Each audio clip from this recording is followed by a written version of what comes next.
A very happy afternoon to everyone present here.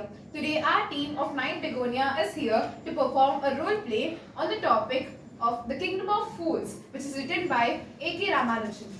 I am Srilakshmi Sahiti and I am the narrator. I am Varshita and I will be enacting as the king. I am Manaswar and I will be enacting as the minister. I am Gautam and I will be enacting as the disciple and the bricklayer. I am Harshvardhan. I will be enacting as Guru and the rich man. In the Kingdom of Fools, both the king and the minister were idiots. They didn't want to run things like other kings. So they decided to change night into day and day into night. They ordered that everyone should be awake at night till their fields and run their businesses only after dark and go to bed as soon as the sun came up. Whoever disobeys my rules will be punished to death.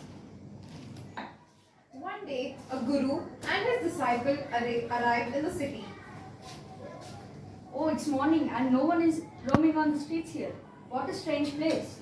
Two strangers were amazed by what they saw around them and wandered around till evening, when suddenly the whole town woke up and went about its nightly business.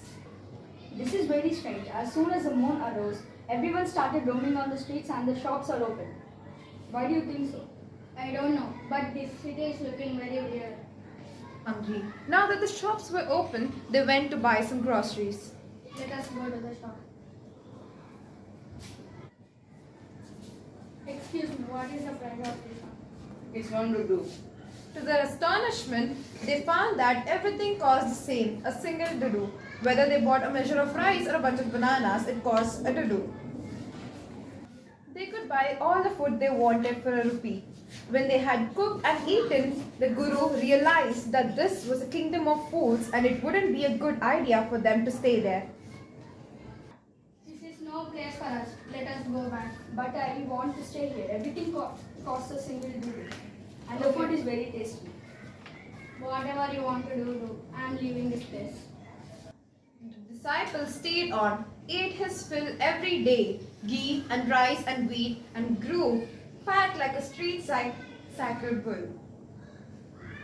On a bright sunny day, there was a thief who broke into a rich merchant's house and made a hole in the wall.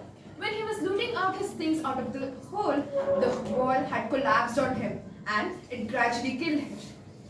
His brother ran to the king and complained. Your Highness, when my brother was pursuing his ancient trade, a wall fell on him and collapsed. The rich merchant is to be blamed. Don't worry, justice will be done. Summon the merchant. When the merchant arrived, the king questioned him. What's your name? Such and such, Your Highness. Your Highness, may I know why I have been called here? Because of your house's weak wall, a person has died. You have to be punished. Your Highness, it's not my fault. It is the fault of the bricklayer. So he has to be blamed. Who is he? I want him here right now. Your Highness, this wall was built in my father's time. I know the person. He's the man. You there. Are you the one who built the wall? Yes, your lord, I built the wall.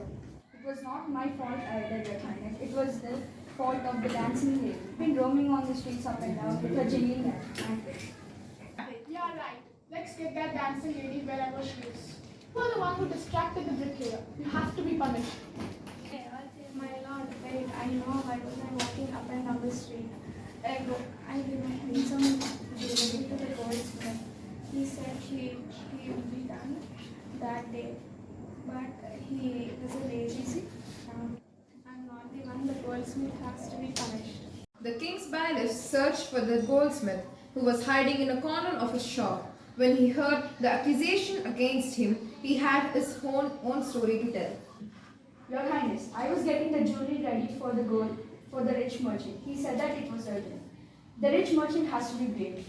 Call the rich merchant immediately. But I wasn't the one who ordered the jewelry. It was my father. He is dead now. I am innocent. But someone has to be executed. As you are his son, you have to be executed. Soldier, take him to the stake. Find someone fatter to fit into the stake. The servant's eyes fell on the disciple, who had fattened himself for months on rice, wheat, and ghee. Your Majesty, as the rich merchant is not fitting in the stake, we have bought a fat person who exactly fits in the stake. What have I done wrong? I'm innocent. I'm a sannyasi. He remembered his wise guru's words. This is the city of fools. You don't know what they are going to do next. The Guru saw everything in a vision. He had magic powers. He saw his past, present, and future. As soon as he arrived, the Guru went to the king and addressed him. Oh, wisest king, who is greater, the guru or disciple? Of course, the Guru. Then put me to the stake first. When the disciple heard this, he understood and began to argue. No, I cannot let you do that, Guru. I want to be put on the stake first. Was puzzled by this behavior. He asked the Guru, Why do you want to die? This is a magical stake. Whoever dies first in the stake becomes the king of this country in his next life, and the second person becomes the minister of this country in his next life. The king was now thrown into deep thought. He didn't want to lose the kingdom to someone else in the next round of life. He needed time. So, he ordered the execution postponed to the next day and talked in secret with his minister.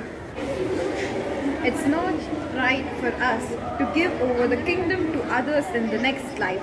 Let's go on the stake ourselves and we'll be reborn as king and minister again. That night, the king and his minister went secretly to the prison, released the Guru and the disciple, disguised themselves as the two, and as arranged beforehand with the loyal servants were taken to the stake and promptly executed.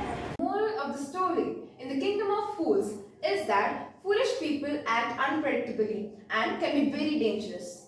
Thank you.